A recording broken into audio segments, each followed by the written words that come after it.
বাসুদেবকে কেন সম্মান প্রদান করা হচ্ছে? বাসুদেব কৃষ্ণের তো কোনো অধিকারই নেই এই সম্মানের।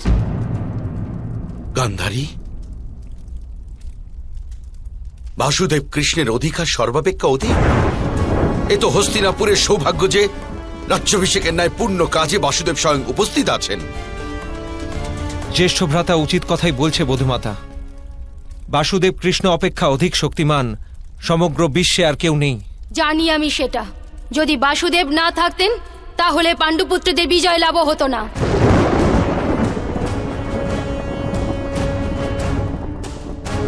এই যুদ্ধই হতো না।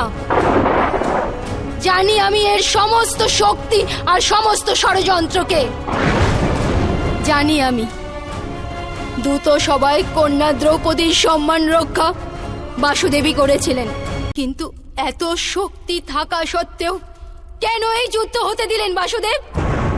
এত ছলনা, এত কপটতা, এত অন্যায় কেন হতে দিলেন?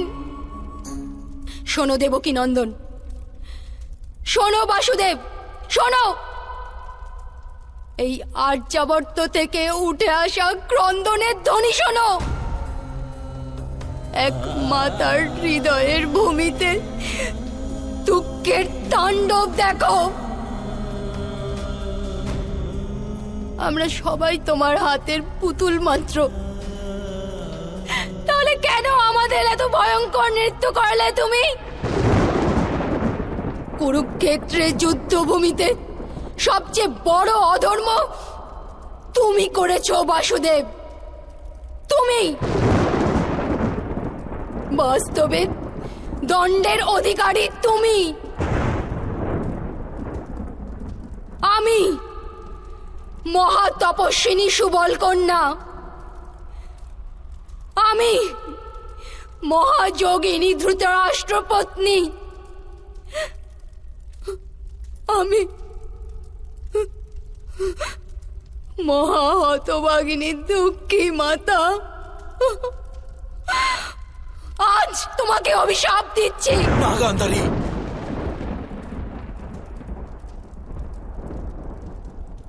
কি প্রকারে আপনি? হ্যাঁ, অভিশাপ দিচ্ছি।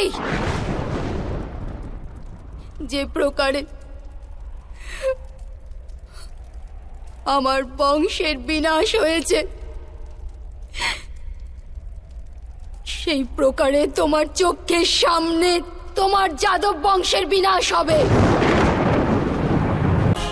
পশুর ন্যায় সমস্ত যাদব একে অপরের রক্ত পান করবে,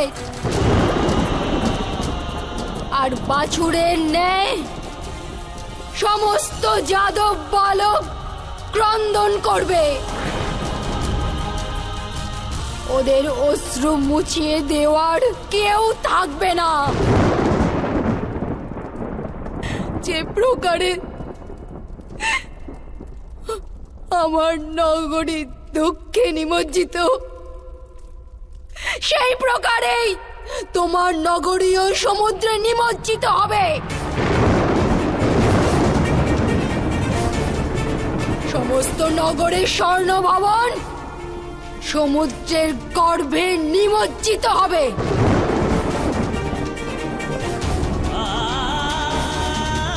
আর তুমি তুমি কোনো জঙ্গলে একলা অশক্ত এক বৃদ্ধ পশুর ন্যায় এক শিকারীর হস্তে তীরবিদ্ধ হবে। এক পুত্রহীন মাতার হৃদয় থেকে নির্গত অভিশাপ কখনো বিফল হয় না।